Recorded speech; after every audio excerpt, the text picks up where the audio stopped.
Tatuatges, patilles poblades, pírcings, looks que no trepitgen tan sovint el Romea com voldria el seu director artístic.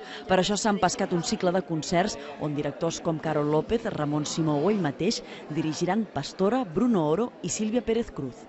Hi ha músics i tipus de música que tenen un públic molt seu, que no és el tipus de gent que va al teatre i tal. I el de barrejar-los aquí, intentar barrejar-los aquí, em va semblar una bona idea. I els primers en posar música en aquest teatre ho fan amb Sina. Dirigeix la pel·lícula David Selves i la protagonitza Múrfila.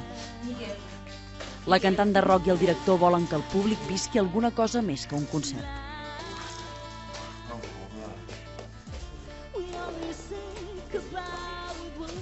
Posar un valor afegit a el que ja és ella de per si i a la personalitat que té.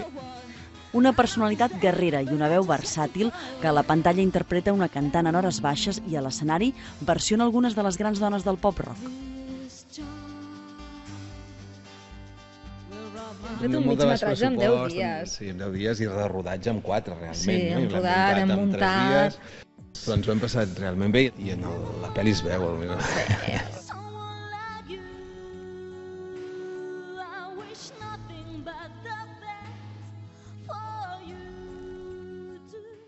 Primera nit de música al teatre que fa augurar més maridatges artístics al Romea. Gemma Ruiz, TV3, Barcelona.